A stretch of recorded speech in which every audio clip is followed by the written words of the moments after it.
So this meeting is going to be recorded for everyone to know who is here. I really don't like sharing my screen because I can't even see people's face or who is interacting, but that's fine. So we are going to kick in and start. I want to really say thank you to everybody who registered for today's webinar and who is here.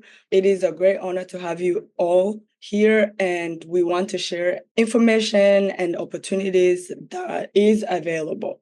So before we kickstart today's webinar, I want to first talk about NextGen4All, which is an organization that organized this webinar. So who are we? NextGen4All is an organization funded by students from diverse backgrounds who have secured support at world-class institutions, and that includes Rwanda too. We aim to bridge the gap in Africa's education system, particularly in Rwanda, by providing access to information on global opportunities. And I'm saying particularly in Rwanda because we are still building, we are still new, and as we grow as a team, we are going to bring in even more countries. So what are the challenges that we are trying to address? There are two challenges. Challenge number one is lack of information and lack of support.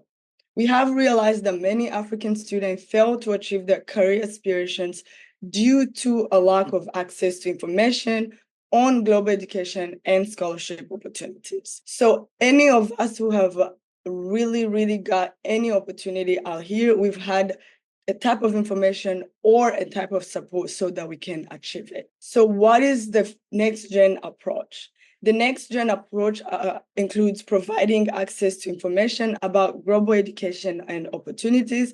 And that's why everyone is here, because the webinar that we're going to listen to after this is providing information. We're here to offer mentorship program that prepares students to complete at a global level.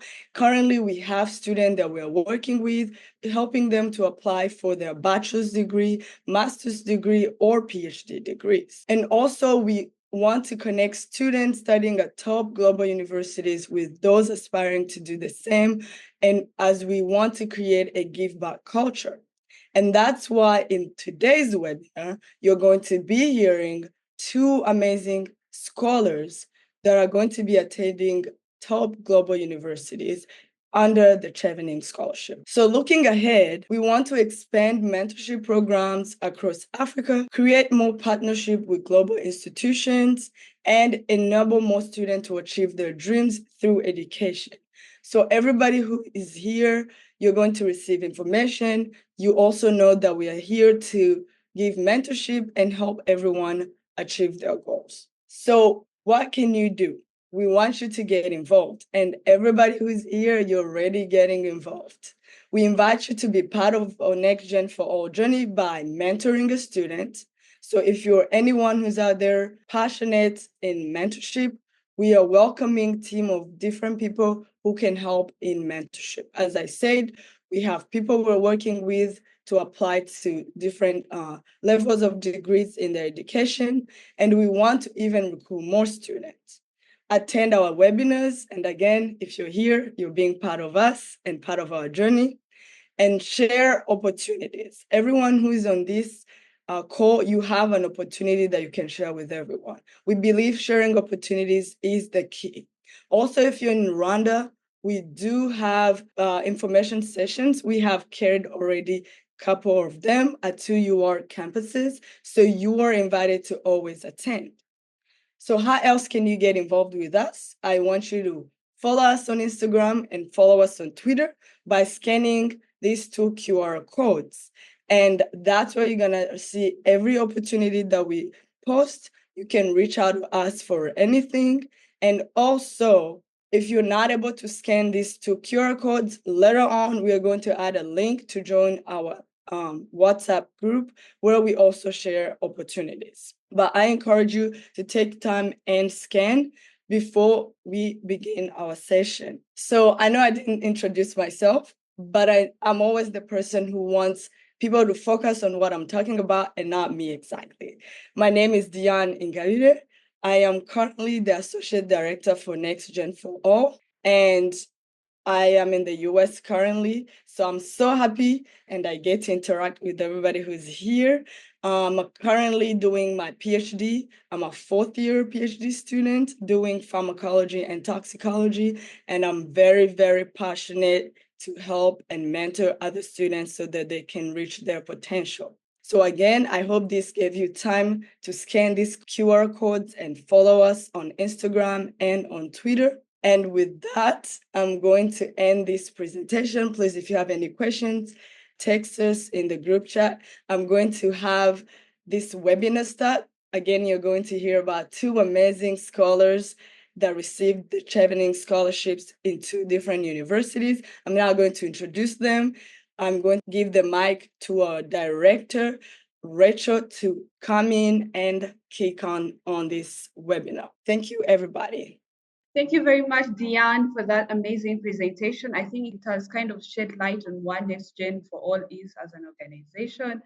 And I would like to first and foremost appreciate everybody who has taken the time to join us for this webinar. It was, a lot of planning, putting everything together, but you taking the time out of your busy schedules and be like, I need to attend this webinar and see what is out there for me. Thank you very much, everybody who has made the time to be part of us. So I also want to say thank you very much to the NextGen4All team that is working in the background, making this whole thing a success. And I think we can now kickstart our session and the agenda of the day. So before I jump into all of that, a little bit of introduction. I am called Mukasha Mareta. For those who do not know me, I am a dentist by profession and the director of NextGen4All. And today, the theme of our webinar today is everything Chevening, if I can say it briefly. So for those who do not know what Chevening is, for those who have heard about Chevening and are thinking about applying for Chevening, you are on the right platform, and we're really happy and privileged to have you here today. As an organization, we strive to connect students with information, and part of this webinar is to achieve that impact. You are students, you're out there, we tell you the opportunities that are out there for you. We help prep for the opportunities. And when you achieve your dream career goals, we are happy and humbled. So for everybody who's here, I want to say, engage with us on the chat. If you have any questions, just type there the chat and we'll try to cover all the questions. Those who are still curious about what NextGen4All is or other opportunities, like last week, we had the opportunity to visit the Huye campus, University of Rwanda. We're talking about the Raw Scholarship. We invite you so for those who are curious about different opportunities that are out there for you, look at our website, NextGen4All, or our Instagram, Twitter, and LinkedIn pages. Everything you need to know, you will find it there. So the theme of today is Chevening. Now, for those who do not know what Chevening is, Chevening Scholarship was established in 1983 by UK government to support international students from around the world in pursuing postgraduate studies in the UK. So the whole program aims to develop global leaders, foster lasting relationships, and promote the UK as a center of academic excellence. So far, Chevening has impacted over 50,000 alumni from more than 160 countries. And one thing I love about Chevening, and it's something that we share as an organization, is that they empower students to return to their home countries to give back to their communities. You go get all the knowledge and then you bring it back to your home country. So overall, Chevening has significantly influenced global leadership and collaboration, supporting individuals who make a positive impact in their countries. So some of the notables that have been part of Chevening Scholars, I think in addition to those we have currently who are going to be sharing with us in a few minutes, the president of Botswana, Mokgweetsi Masisi, and Raila Odinga, the Kenyan politician and former prime minister. They have all been Chevening Scholars. And today we are humbled and privileged to have other amazing Chevening Scholars. And I'm going to do a little bit of introduction about them, but I will introduce the speaker as they come. One is called Nziza Yvette, and the other is called Gloria Rukwemeza. We are privileged to first and foremost say thank you to our speakers for always making the time and space to give back to the students, which is the culture we are also creating as an organization. So thank you very much, Gloria and Yvette. I'll do a short, we'll kickstart our dinner with Gloria Rukwemeza. But as she's preparing to share her screen, I'll do a little bit introduction for those who do not know Gloria Rukwemeza. So Gloria Rukwemeza is a dedicated global health professional and a Wayden Hoffman Trust and Chevening Scholar. So in addition to being a Chevening Scholar, she's also a Wayden Hoffman Trust. And I think during her presentation, she'll come back to that, which is also an amazing scholarship opportunity. And she's currently pursuing a Master of Science in International Health and Tropical Medicine at the University of Oxford. She holds a master's degree in global health delivery from the University of Global Health Equity and a Bachelor of Arts in Business Communications from Southern New Hampshire University, where she also completed an Associate of Arts in General Studies. Gloria's academic background equips her with a strong foundation in health systems and communication strategies for effective global health initiatives. And today we are more than privileged to have her here to share everything Chevening, how to ace your Chevening application and stand out, and also what makes her unique, her unique personality that impacted, the success of our application as a Chevening Scholar. So thank you very much. Gloria, stage is yours. If you can share with us your presentation. Thank you so much, Rachel, for that kind introduction. I think I don't have to go back again and introduce myself. I'll just jump directly into giving you a little bit of background about Chevening, as it was already introduced. I will not spend much time on the content, but today, as we are speaking about Chevening, I will also try to share a little bit about my background and also my experience with the Chevening Scholarship Program. So Rachel introduced me. Generally, I'm really committed to create impactful and successful experience, not only for myself, but also for others. And as she was explaining, I'm one of the Chevening Scholars from last year, and my scholarship was given in partnership with the Wayden Hoffman Trust, which is like a scholarship located in Oxford University. And she talked about my master's at Oxford, but thank God I'm currently done with the master's. So it's kind of a celebration and also motivating you, everyone who is interested in this journey. Chevening is such a very, I don't know how to explain it, but if you look outside there, people could know much more on how to explain about Chevening, but it's such an amazing experience that when you get the chance to get in, you get connected to a big and global movement of people who are interested about leadership, development, as it was explained before about some Chevening alumni who are currently leading their countries. So that's an amazing experience that we hope, like us who are just finishing, we may also be ready to create such kind of impact and also motivate everyone who wants to start this journey to join us. And basically, the whole scholarship program emphasizes on leadership, networking, and contribution to the development of everyone's home country. So the UK government has been very generous to other countries through their collaborations and help the students to come to the UK, do their master's program, learn, share, experience, network, and then go back in their countries. I will talk a little bit about the benefits of the Chevening program, where we have, like, I know that on the website you can always find this kind of benefits that are provided. It's a full tuition fee that is covered by the program. You also get the chance to be covered in terms of your living expenses, and also travel costs are all covered. And the Chevening provide visas to the students, but also they provide kind of an allowance for the time you reach in the UK and the time you're ready to leave, so that it can help you with planning your travels to go back home. And apart from all that, it's all about networking. And this is the most precious time that you get to enjoy in your program. I was explaining about the networking opportunity that you get in Chevening, and the picture on the right side, on the top side, is a group of Chevening scholars, myself and a group of Chevening scholars from Rwanda. And this was in July when we got to meet.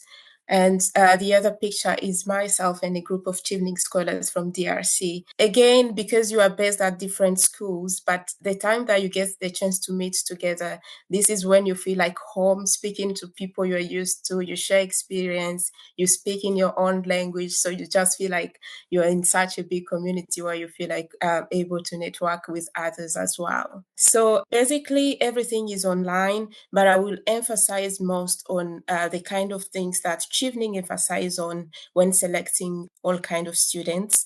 And first of all, it should be a relationship between Chevening and the country. So when you're applying, you have to double check if your country is one of the partners of the scholarship.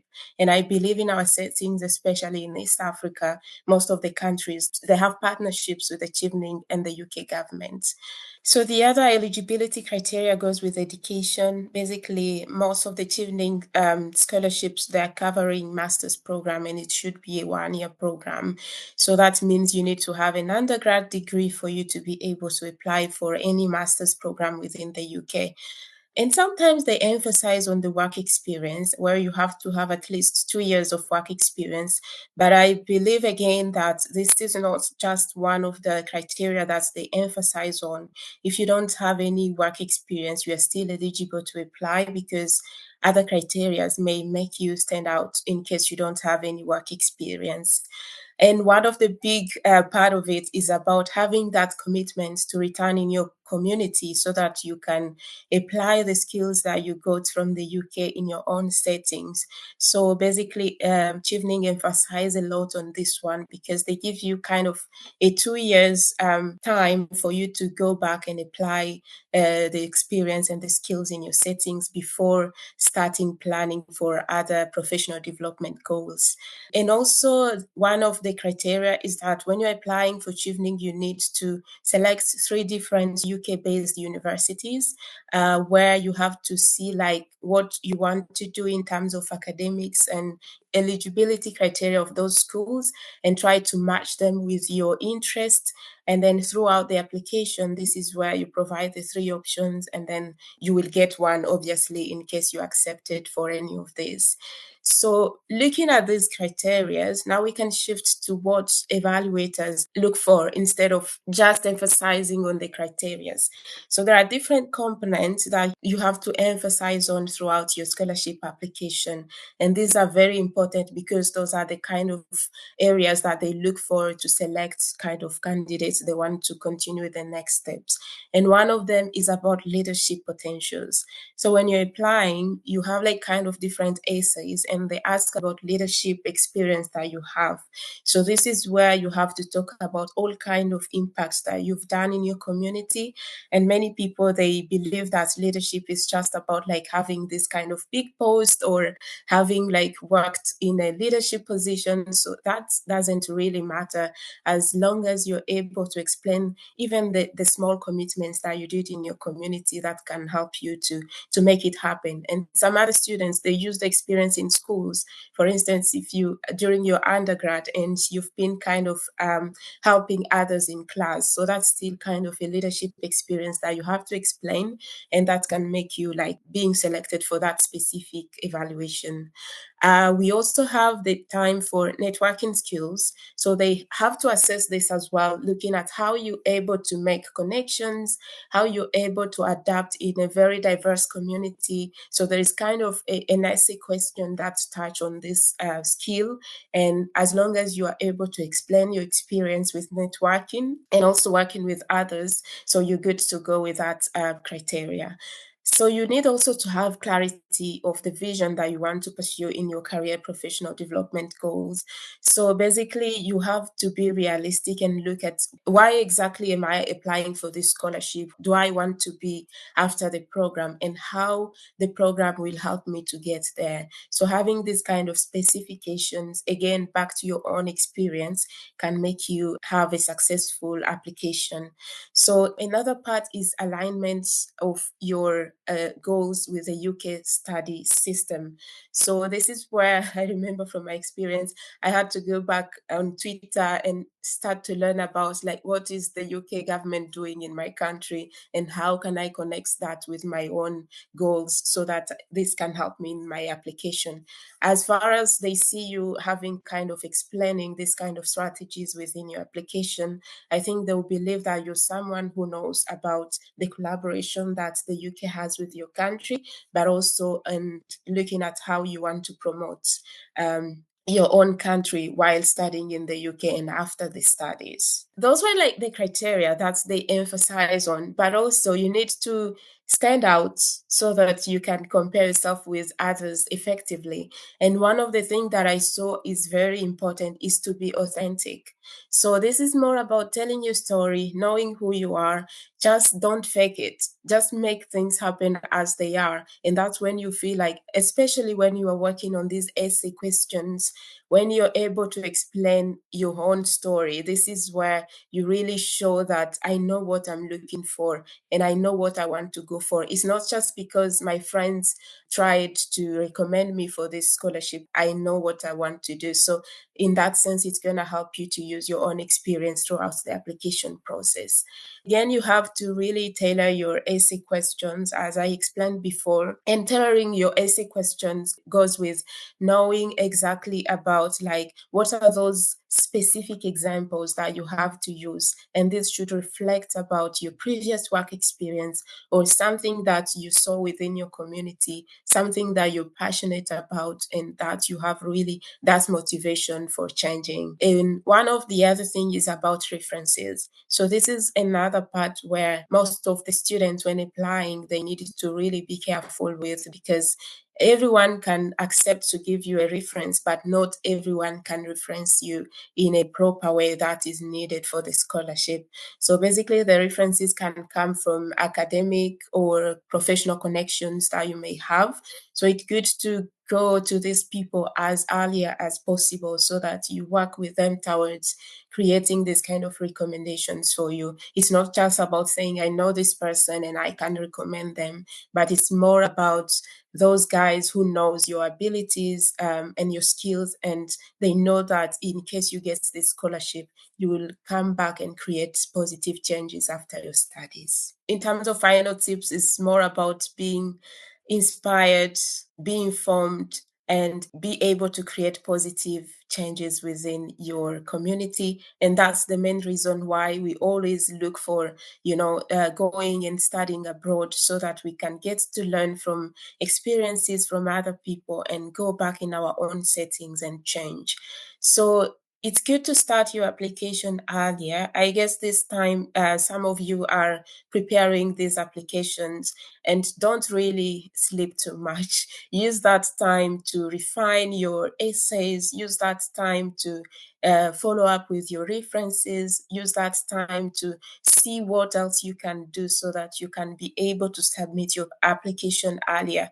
Because in all the application experiences, I saw that as far as you're able to submit earlier, the chance and probability of being taken is also high. Because for those who submit late, I always say it's always by chance in case you submit late, that's when you are selected. But if you submitted earlier, so you're going to be among those key people, they're still giving more of emphasis in terms of looking at your match, if you match with what they're looking for, and then that's when they can select you earlier. So seek feedback. This is a good time. Chevening is open. People are replying. Those who went through the program. So don't be shy. Reach out to people, even if they don't know you. Just send a text, send a message, and be like, I want you to review my essay so that I can see if I'm making it in the right way. So it's good to always really seek for feedback, because you are not the first person who is going through this. Others before you, they went through and they know what it means to be in such situation. So it's good to seek for feedback and also try to apply those feedback. So you're also gonna have to stay motivated, because it can be stressful to apply on a scholarship, especially for Chevening, because imagine at the same time you have to fill in the Chevening application and you have to fill in the application for the 3 schools. So every school may ask you a specific essay question, and you have to make sure that you are writing all this in a competitive way. So sometimes it can be stressful and demotivated. So you just need to know what you are looking for and stay motivated and committed to do that. And you need to remember that it's a competitive process. So you have to really be persistent, and you also have to be prepared so that you can be among those who can win this kind of scholarships. you need to know that once you win this, it's not only about you, it's about your own community and people who knows you, because through your experience, others will also get motivated to apply and also get back to you and learn from your experience. So basically, in general, that's a quick intro to Chevening for those who did not know much about it. And for those who knew, so it just kind of a reminder about what you have to do as you are working currently on your applications or as you're planning to do in the future. And I hope that through the discussion, we're going to get more questions, and that's when I'll have to share more about my own experience. Thank you. Thank you very much, Gloria. And everybody who is here, I think they're really privileged to hear you speak. There is always a lot from you and from what you've shared. And I will also come back to it during the panel discussion where, we will tackle some aspects and also open up the floor for a Q&A. So I hope to still be having you for a few more minutes. So now on the panel, I think you also saw another beautiful lady, Yvette Nziza. She's also a Chevening Scholar, and she's also going to share with us. So a little bit about Yvette is that she's a medical doctor from Rwanda, and she's currently pursuing a master's in public health at the University of Warwick as a Chevening Scholar. She holds a master's in global health delivery with a focus on gender and sexual reproductive health from the University of Global Health Equity. And she's committed to building equitable communities, and she is also the co-founder of Awaken Her initiative, aimed at increasing breast and cervical cancer screening uptake. Her experience includes leadership roles in youth organizations and serving as a prenatal health project leader with Rwanda Village Community Promoters, as well as working at Rwamagana Provincial Hospital and Chile District Hospital. Yvette has participated in operational research training with partners in health and has spoken at several international conferences, including the United Nations Status of Women 64 and the Fourth Partners Forum.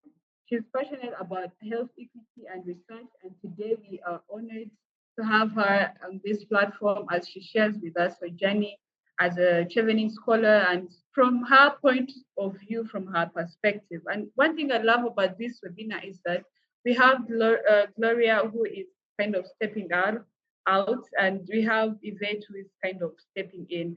So it kind of gives you both perspectives, And I think from by the end of this webinar, we'll be able to judge what is actually it. And does Chevening change? Are the tips still the same, or do they keep on evolving?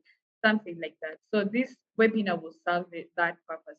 So without saying a lot more words, I will open up the platform to Yvette and take this away. Thank you very much. Thank you very much. Mine will be more technical. Like I will not repeat what Gloria said. I will now take you through how do you write good essays, like also showing you the examples, because I thought most of the intro will be given.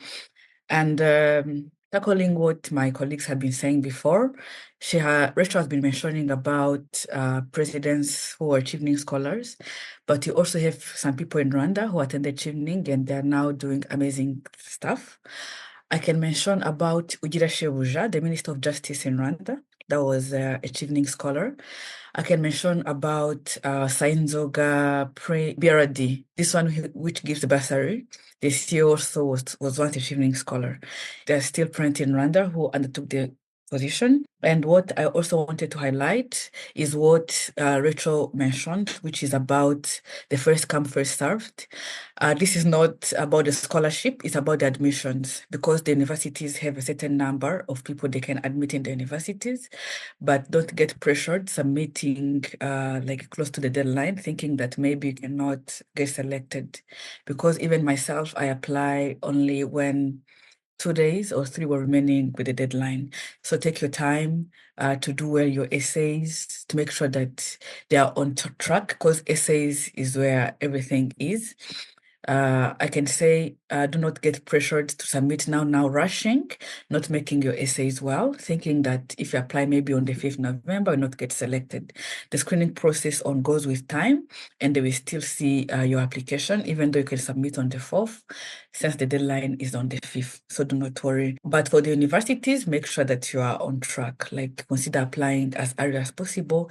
Keep visiting the website to see whether your program application is open and then apply. because at some extent they have a certain number they admit, and sometimes you can apply when they've already reached the number of people eligible for the program and already signed up for the program. And then she kept introducing that we both went to UJC, like I and Gloria. So Chevening does not disclose you because you have another master's, as long as you motivate, you give like a motivation why you want another master's. So even though you have another master's, you will only need to, to show like the motivation, why do you need this particular master's? So, and then the last thing I wanted to mention before sharing my screen is the person who asked the question, whether you have to have admissions before the scholarship. I can say no, because the deadline for Chevening Scholarship is on the 5th November. By that, within your essays, you only have to mention, like, I will apply for these universities and these particular courses, right? And then the deadline for submitting the conditional offers to Chevening is in February.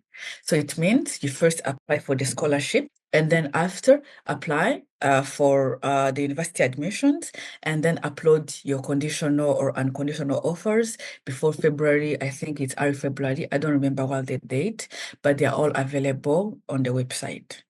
So I think you understand. So scholarship first, and then admissions afterwards. And you are allowed to change the university selection during the interview. They ask you, do you want like to remain with the 3 universities of choice, or you have to change? Like myself, I had to make some adjustment during the interview. But after the interview, you're not allowed to change. That is why some people can get the scholarship, but they don't get the admission. So it happens a lot. You have to balance which universities do I apply to, have like a big chance of getting selected. We know like Oxford is very competitive. We know that Cambridge is very competitive and Imperial College is very competitive. So if you apply like for the 3 of them and then you lose any, you understand what may happen, because after that, you can never allow you to change. Let me now share my screen. I thought it's very good to participate within this webinar because I was briefed as well before applying. And in Rwanda, we say icyambere makuru. So when you get someone to give information is very important. So I'll be skipping what my colleagues said about it being fully funded and everything. I just wanted to tell you that it's a free application. Don't have to pay any money. So don't be fooled. Don't be told by anyone you need this money to apply. So it's a free application. Just go online and then apply. And also you can apply as many times as you wish. And we were selected as 4, last year. We were 4 Rwandans because one was from the previous year. It's competitive, but then you can still try because you can still get it. And then here I want to mention what Gloria said, that you must have 2 years of experience. It doesn't matter. Like for me, I applied when I was only having 1 year of internship. So why? Because volunteerism counts, like the volunteerism you did in the university counts, and also internship counts. As long as you can fill 2,800 hours, you can still go. Like for me, I was not having any professional experience. It was only about volunteering and my internship. I had no formal professional experience. So which means also volunteerism counts. And then here I can also answer one question which might arise about which universities do they maybe work with. They work with plenty of universities in the UK. You just have to go to the website, like here. So these like where courses are found. You can just put in like course that you want. Let's say, for example, public health, and then you can see like all the universities eligible within that context. So this is how you do it. So you just put the course that you want. I recommend applying one course to 3 different universities because that is like explaining the essay why you need this particular course.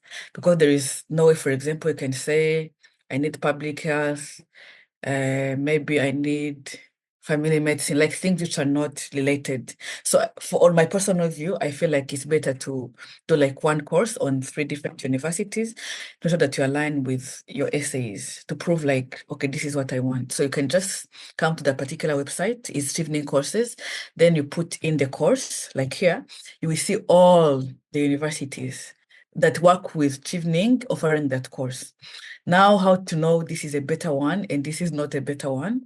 You will need to go to the website to see, okay, with these universities, know the ranking. They're like universities members of the Russo group. These are like known universities in the UK, which are very well ranked as well. So I can recommend members of the Russo group. These are like known prestigious universities. So for the application timeline, they are also found on the website. This is the better thing with Chevening. You know that the applications opened August 2024, and then they're closing on the 5th November, but consider applying like before the 4th November. Why do I say this? It's because sometimes on the deadlines, the website are sometimes congested, you know, all this. Sometimes you can go maybe to submit the application, doesn't work very well. Another thing is, for me, I get challenged when it comes to like 5 p.m. GMT. I was even about to miss this webinar because I thought it's going to be at 3. And for me, it was at 2. And then I was like, okay, I still have 1 hour. Until Rachel texted me like, where are you? It's happening now. Otherwise, I was going to shower. So I get challenged with the time. So I can tell you to like consider one day before so that you don't get challenged as me with the hours differences. And then there will be sorting within this. And then mid-February, that's the shortlist for the interviews. Yeah. And then, okay, you can see all the information on the website, considering the timeline. Just as of now, apply before November 4, if I may say. So I was the first time lucky, like it was my first time to apply and then I got it. So you too can do it. Now, how is the application itself? Like, how is the application in general? So you have to offer your personal details, contact information, your education background, your work experience. So when you put in the work experience, they tell you like how many hours did you do this. So make sure you have 2,800 hours. If it is minimal to that, they will immediately disqualify you. And there are a lot of people who get disqualified because they cannot meet the hours. So that is the first thing. And then they ask for essay questions. This is where I can say the Center for All, because that is what they base on when they're going to select you. So one is about leadership, another one is on relationship building, another one is studying in the UK, and then the career plan. Yes, and then they will ask you about the university that you want to work on, the terms and conditions. So up to here you can submit, like up to the 4th part you can submit, and then you can upload documents. For Chevening, you are the one to upload the documents. Like your referee has to do you a letter and then you upload it yourself. Like they don't send emails like other scholarship for them to upload, which is good with this because sometimes professors miss the time, but when she writes it to you and then give it to you, you can scan it yourself and then upload. So, okay, how to apply? I think this one Gloria mentioned. All I will add is about the English requirement. Chevening does not require an IELTS. Like they don't need any English proficiency exam. However, some universities request. Not all, but some request. So what do I suggest? Because in February, they can shortlist you for an interview when you have a conditional offer. Like you've gotten an offer from the university and then they told you have to give them an IELTS to give you an unconditional offer. So I suggest you can do your English test once you're qualified by your university between February, like after your interview, and like because after you did the interview, you are sure that you have a chance maybe for the Chevening. Why do I say this? Because the IELTS expires after 2 years, it's no longer viable. So doing it like now when it's not required, it's not really something I can recommend. Instead, you can just apply, even apply to the universities and then get the conditional offers because Chevening accept them on the interview. And then after you did your interview, you can now sit for the IELTS as you wait for the final Chevening results from the interview. So it will save your time to concentrate on the essay. It will also save some time with the IELTS because after 2 years, it expires. So there are some universities, like very good ones, which waive for the University of Rwanda, because I think we have some people from the University of Rwanda. I can mention about Bristol. When you've graduated within 2 years, University of Bristol waive, like they accept this English certificate offered by the University of Rwanda because they say, okay, you did your courses in English, so it's okay. But within 2 years, if you graduated before, then most of the universities will require you to do for an English test, which for the Chevening Scholarship particularly, you can do it even afterwards. So now we go on with the essays. I want you to really follow here because that is all about my presentation. So all the essays, they don't have to be more than 500 words. You see this, and they have to go within a STAR approach. This is a particular approach to write Chevening essays. So the essays are like formulas, if I may say. So within this context, for the STAR approach, you use it for the networking and the leadership essays. You have to use the STAR approach, where you say the situation, the task, the action, and the result. This is like the formula for the networking and leadership essays. And then for the career goals, your goals have to be SMART. So we know more about this when you go for the examples. So let's start with leadership and influence essay. So this is mainly how it asks. It's like Chevening is looking for individuals who will be future leaders or influencers in their home countries. Explore how you meet this requirement using clear examples of your own leadership and influencing skills to support your answer. So this is how the question is. Always, never change. I think for Gloria it was this way, for me it was this way, even for you it is this way. You have to give at least 3 to 4 examples, and you have to use a STAR method. So this is an example of a STAR method. I used the example of my colleague from South Sudan. So where this is one of the example, like this was within the leadership essay, where he said, at the height of the COVID-19 pandemic in 2020, I was a medical doctor and facility in charge in Maban County, Upper Nile, state of South Sudan, serving Sudanese refugees in large camps there. Apart from facing COVID-19 challenge, I also had inter-community conflicts to deal with. So this is like an introduction of what he's going to talk about, because I cannot come in and say within these refugee camps, whatever, without giving them like an intro of, what was about. So what was the situation? I tried to give them different colors for you to differentiate. Like the situation is in red. For 2 days in July that year, the Engasana and Adik refugee communities had heightened tension that led to confinement of relocable facility city at our base. This paralyzed services at the facility. So this is like the situation, They had tensions, which later on paralyzed medical services at the facility. Like there were no medical. So this was the situation. And then what was the task? I engaged our community security officer and project manager to engage the United Nations High Commissioner for Refugees Office in Bapan. So this was the task. And then what came up as the action, in a meeting within the UNHCR, it was resolved to involve all stakeholders to bring peace, right? And then what was the result? This resulted in the host community and county government leaders bringing the refugee communities to a round table to end the conflict and normal medical services resumed. So this is how you write the Chevening essays, like within a STAR approach, where you say the situation, the task, the action, and the result. And it's good to also add a learning experience, like what did you learn from there? I learned that taking a step as a leader in times of difficulties and involvement stakeholders brings success. So this is an example. I will show you another one. So let's go with like this. However, there are plenty of videos on YouTube. I was also looking there when I was doing my essays. Feel free to go. So this is another example. In 2021, I worked as an MOH, HIV and TB field officer. So this is like an intro sentence. It does not the situation, like an intro of what you're going to say. So what was the situation then? We were 7 field officers in the region within various competences level under a single supervisor based in Juba. Despite them being many, they had only one supervisor. This is like the situation. And then the task, to improve our performance, I created a WhatsApp group for our interactions as colleagues, sharing experiences and providing mentorship to each other, right? And then what was the action?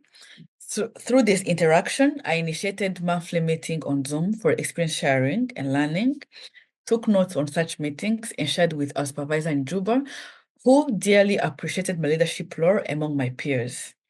Through this team mobilization, I spearheaded the resumption of the state HIV technical working group monthly meetings and strengthened the state ministry's health supervision of the HIV program. And then what the result? This resulted in a 5% state program growth through stronger facility staff, mentorship, supervision, and implementing partner. So this is like another paragraph within the leadership essay. So for Chevening essays, the leadership and networking use the STAR approach. Maybe I can share this slide to you if you wish. Get used to this.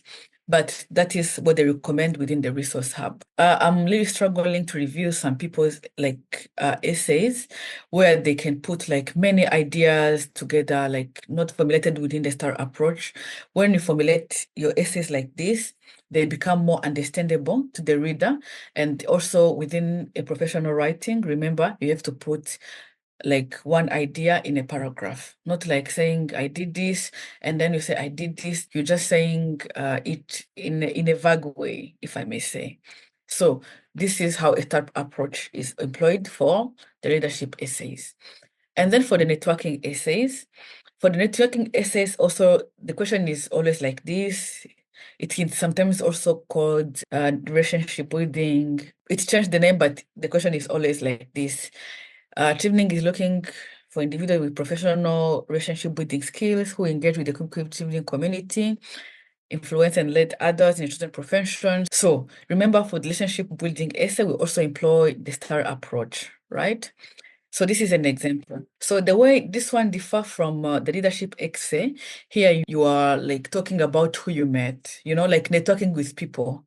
So who you met and like how did it impact people. Remember, Chevening is looking for leaders who can also impact their communities, right? So this is an example of a paragraph within the relationship building essay. So in 2017 at this particular district hospital, so this is like an intro sentence, I identified the lack of glucometers on the ward as a challenge to emergency care of patients, such as unconsciousness and diabetic emergencies. So this is like what the situation. There was a lack of glucometers. And then I mobilized 5 local club members to raise funds from the local community, the local council chairperson, and the resident district commissioner to buy 4 glucometers and 10 packets of strips. So this was like the task. And then what was the action? We delivered these glucometers to pediatric and maternity wards. And the result, I was given a distinguished award 2017. So here, how they differ with the first leadership essays, here is more about engaging people, like networking people, using your networks to actually serve as giving something bad. But also this particular paragraph saw something big. When we are writing essays, we tend to lie. Am I right? Like we tend to show that we did a lot of things. Maybe sometimes we tend to lie. So avoid lying within your essays because they can truly find out within the interview, they ask you. I don't know whether it is the same case as Gloria in Congo, but here at the British Council, they ask you, they can find out that you're lying to them. Like this one said, this essay is actually passed. He provided 4 glucometers. Imagine saying I fundraised for maybe 1,000, So even the simple works, I think Gloria had said it, the simple works you've been doing, they just want to see that you're a person who can take a task and then execute it. Nothing bigger. Like even the small things, they count. So this is another example of another paragraph within the networking essay. So in this hospital, HIV testing often faces a challenge on the staff going on a strike because of non-payment of incentives by supporting partners. So this is like an intro sentence. So what happened? In September 2022, you can see that we're mentioning about the time where the situation was. The government staff went on strike because of the incentive that used to be paid by the Code Aid and the Global Fund. So the employees just went because no incentive were being provided. That was the situation. Now, how did I intervene? So, since the Center of National Programs, ICAP, supports HIV, falling into my portfolio at ICAP, I had to intervene. This is like an intro sentence for what is going to follow, to make sure that you say why ICAP comes in. So in October, I escalated this matter to our ICAP top management and director of HIV, hepatitis, STIs, and MOH. So he had to raise this issue to his director. That was the task. And then what was the action? Through the director, a meeting was organized between ICAP, Code Aid, and the hospital staff.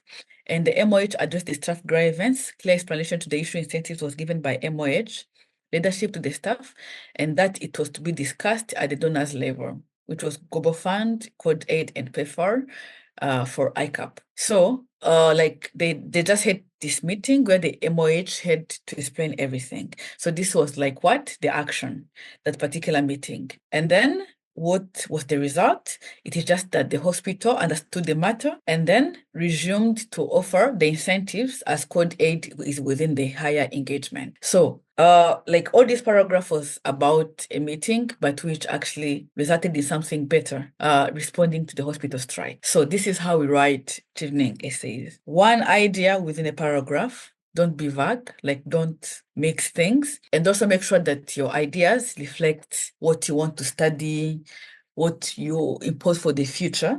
Like I cannot be talking about pharmaceuticals, for example, manufacturing companies. And then in the last paragraph, I mentioned that maybe I want public health to respond to HIV and whatever. No, make sure that your essays are consistent. Like whatever you write, is it aligned with public health?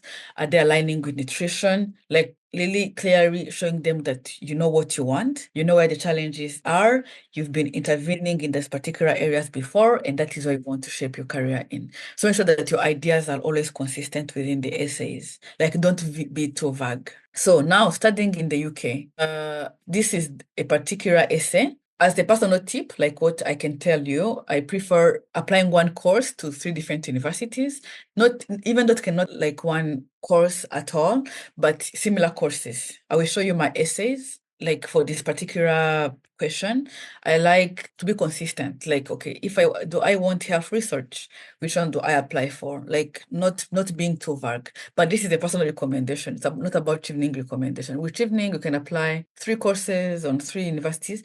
But what I learned within the process of application is that when you apply within like one particular sector, it helps you to even explain your essays and it looks like you know what you want. So for this one, let me show you my essays, not for my colleagues. This is my whole essay. So for studying in the UK essay, let's go together. Another tip on this, ranking is okay, like ranking, but do not focus more on it. Like you cannot say, I want to go, for example, to the Warwick University because it's ranked 69th by KUS, and then it's ranked 50 something by Shanghai. Like I'm leaving some essays where someone mentioned about only the rankings. No, at the end of the day, you need to meet the professors there. At the end of the day, you are interested in some particular modules there because public health at Warwick is not public health at Oxford or any other university. And also Chevening is interested, they want you to also visit touristic areas. Once you're here, they really encourage you to go and visit the stadiums. They really believe in the tourism. All have to know this before you apply, right? Ranking is okay, but do not only mention about it. Feel free to show the courses you're interested in, feel free. So this is like my essay. So this was an intro, of course, for every essay. It's good to have a kind of introduction to make the reader well. For me, I even like to write stories. So with my passion in public health and emerging as the 7th out of 100 in my final year, which shares my ambitions to further my education. The United Kingdom has always been my dream country to study for my master's. The UK is one of the few countries which offers a 1-year master's degree program. And here I was very honest, you know. Why am I interested in the UK education? It's one of the few countries whose master's is only 1 year. And according to the World Health Organization in 2022, it has only 9 over 100,000 maternal deaths, which with improved public health. So why did I bring this into? It's because within my essays app, I've been showing how I'm addressing maternal mortality in my country. So I thought it's good to put something relating to that. With improved public health, the UK will harness my skills and knowledge on key interventions I am to bring back to my home country in line with improving public health. My first choice is the University of Warwick's Masters in Public Health. Warwick is ranked 67th in the world and 10th in the UK. It has been recognized as the International Center of Research of Excellence by leading experts. Then public health includes research, evidence-based policies, and then I had to give an example of where I wanted to harness my skills as a researcher. I will expose the existing gaps in health to ensure that policies governing improved healthcare in Rwanda are put in place. And then I had to show the University of Warwick is located in Coventry, which has my touristic area, the Warwick Castle, bringing Britain's ultimate historical experience. Remember, I told you that Chevening is interested to have scholars who will visit the touristic areas. So this was my first paragraph. And then my other paragraph, my second choice is the Masters in Health Data Science at University of Manchester. So public health and data science, because I wanted to go more in research, they aligned. So that is why I chose to also write it. And then part of the Russo group, I told you about 24 best prestigious UK research universities. It has a unique Telify program, which empowers students in extracurricular activities because they also encourage you to volunteer within the UK. And I'm also interested in volunteerism. This program was attracting me to go to the particular university. And then we volunteer with the University Association. Currently working with partners in health, I did some skills on data science, which I believe we get it through the courses of biostatistics offered within this particular master's at this university. Here I mentioned about the courses, the volunteerism experience, and I had to go on Google and then mention the particular program. So here they can see, oh, you've even researched and you know where you want to go. There are even some people who shows about cheap accommodations. There are people who shows about, like this one was mentioning about professors, Dr. Amanda Cross and Phillips. Feel free to just go far from the ranking. There are a lot of things which can attract you to that particular university. So not only the ranking. So you can show the ranking, the professors, the volunteering experience, the touristic areas, the courses taught, like the particular courses that you want. The Russo group membership can mention living conditions like accommodations and everything, just not only the ranking. Focusing on that because I'm reviewing for many people who are mentioning more on the rankings. So you have to do all this, you see? Like this one was mentioning about the professors. So that is all about the essays on studying in the UK. Why? Mention about the prestigious education, link it with your area you are in. Maybe if you're in business, how does it perform well in business? Like something in the intro, mentioning about that. And then try to include all these aspects while you choose for the universities. On a personal note, I recommend like choosing courses, like one course or even similar courses, and then different universities. Remember the competition aspect as well. And then for the career plan, all you need to know is just you have to split it, like your short term, your mid-term, and your long-term goals. And then you have to show how you are contributing to the UK mission within your country. And you have to be consistent, with what you studied and what you do, and then try to be smart. Like, don't say things which are just vague. So this is like my career plan essay. So remember, I was into maternal mortality because like it lies on my story. I was a premature baby because my mother had eclampsia. So like my story aligned with what I want and what I want to study and everything. So this is how I started my career plan. I said, as once a premature baby who had survived thanks to the North Cancer Care Unit and a medical doctor today, as a result of the global effort to tackle inequity among vulnerable population, this kind of public health advocacy has boosted my passion towards public health. I am a living example of what improved public health can do. And another tip, we have to let it with the SDGs. because remember, Chevening wants leaders. I recommend to let it to the SDG because I found it very helpful. So I said in December 2014, UNAIDS released the 1990 target for HIV, which means that 90 of all individuals diagnosed. You remember the 99 strategy, people in half knows. And then in Rwanda, we were only at this when I applied. So I had to show that I want to help my country to achieve the target that the UN wanted. In addition, the maternal mortality rate in Rwanda is still at 206 as per the SDG 3.1, when the aim is 70 over 1,000 live births by 2030. So I had to first relate like the areas I'm in, what is the situation, and how will I address that. So then I said, as a public health enthusiast and a responsible citizen, I strongly understand that I must play a role. As my immediate plan, like I even have to mention the years, I will conduct a research on key factors associated with maternal death in Rwanda despite interventions. This research will give updated and evidence-based data, which are direct, accurate interventions towards ending maternal death in Rwanda. This will be thanks to the research modules provided by the Masters in Public Health and the modules including environmental health, epidemiology, biostatistics, monitoring. So here I was mentioning how I will use the modules learned in my particular program in the UK to address some of the health challenges, where at first I will conduct a research to provide evidence-based policies. So I was showing how the modules I learned will immediately affect my journey when I return back into my country. And then I added, indeed, having a degree from a highly recognized program being Chevening to ensure that the advocacy goes smoothly. And then, as my midterm plan, I have to even mention the years. The Prenatal Health Project, we have expanded from 169 villages. These villages in Rwanda, this was a particular project I was doing at the time of the application. And not only targeting eclampsia, but also other causes of maternal mortality, thus significantly reducing maternal death. This will be achieved through creating more partnership, fostering new collaboration with networks gained through the program, showing how I will have networked with people, and then I will build something stronger because of the networks I built with them. Another big part on this, you have to mention how are you contributing to the UK mission in Rwanda? Because I remember we have a UK embassy in Rwanda. They're doing a lot of intervention on climate change, on entrepreneurship, on education. Unfortunately, they're not doing anything in the health sector, but I have to relate it to like, how am I contributing to the UK mission in Rwanda?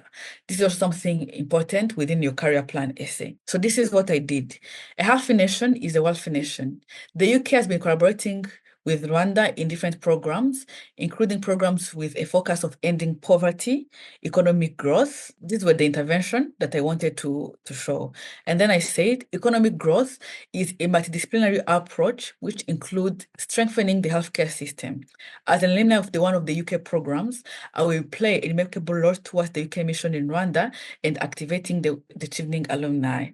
Here I was showing that the fact that I will be in the healthcare system, I will ensure that people will be healthy, and then they will get themselves out of poverty, which will respond to one of the UK missions in Rwanda. So you try to relate what you're going to study with what the UK wants within your country. This shows them that you are informed, like you know what you're doing and all this stuff. And then as my long-term goal, then from 2031, I am committed to improving the healthcare system, mainly through research. I will join the Ministry of Health as a senior researcher, working on different researches, mainly in maternal health and HIV. I will advocate for diagnosis of the causes of maternal death to be incorporated within the scope of community health workers for the early management that's reducing maternal death. So you can see that from all my essays actually reflected maternal death and HIV. So I had to let them with the programs I want to do, and also what I will do when I come back in the country. So consistency is the key. I strongly look forward for the Chevening Scholarship. So mainly, as general tips, you have to be original, especially when you say it in stories. That is better. Do not plagiarize. I hate sharing my essays because I once shared them to someone and then I was emailed that someone copy-pasted my essays 100%. Remember, they have all these essays within this database. Someone can give you the essays to look at, but be original, don't plagiarize, right? They have everything in the database. When you submit back the essays, they can clearly see what you're doing. So use your own stories, even the smaller ones, as Gloria has been saying, the small leadership, the small thing that you did, which has impacted your community, they matter a lot. You don't have to work for the UN to get Chevening. Like, as I told you, I got it when I was from nowhere, only an internship experience. And then all the information, they're available on the website. Plenty of YouTube videos are available explaining about how to write the essays, especially the STAR approach. Use all these resources. And then after submitting the scholarship, remember, you have to track the university's website as well. Because you apply the scholarship and the admission separately, you will need, again, the referees for most of the UK universities for the admission, You need to write other essays. It's really plenty much of work, but they pay back. So after you submit your scholarship application, then track on the website, see, okay, this program is open. You just go to any website and then you say, for example, I want to apply for this program. You will see whether it is open or it is closed. Just track and then apply for the university admission again, and then stick on the word counts. I recommend one course on 3 different universities or like similar courses, because to help you to explain. Be consistent with your ideas. Whatever you say, let them reflect what you want, what you will study, and what you will do from your country. These are many of the resources available. They allow, I will share my document maybe, because these are links about eligibility, but they are still on the website. Here there are some reports, some common errors that many Chevening scholars do. What I can help you, I can review your essays once you share them on my email as a Google Doc. If you're done, like with all the 4 essays, I can look at them and give some comments. This is my email. Thank you. Thank you very much, Yvette. I cannot add any of the things you've said. And how is it benefiting you currently, professionally, on a personal level? And the reason as to why I'm asking, we don't want to inspire students to just apply for opportunities because of financial support, but because of even the benefits outside the financial support there are to get. So, yeah, I'll just hand over the mic to you. Thank you very much. Thank you. That's a good question, actually. As you said, we always put financial as the first step when we are applying.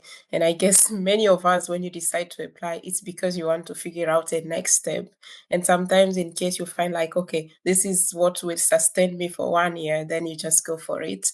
But despite that, I guess it's also good to grab all the opportunities that the offer that you get can give to you. Don't just be like, okay, I'm now secured financially, and then you're like, okay, let me just do academics and leave it from there. But take this time as a good opportunity to explore what could be like the next opportunities, what could be like the people you may collaborate with in the future, and how you want to guide your career. So from my own experience, I would say that Chevening has really kind of opened doors to other opportunities, even if it's not like directly through the Chevening program, but it's very important to be as smart as you can when you get the chance to join these kind of networks.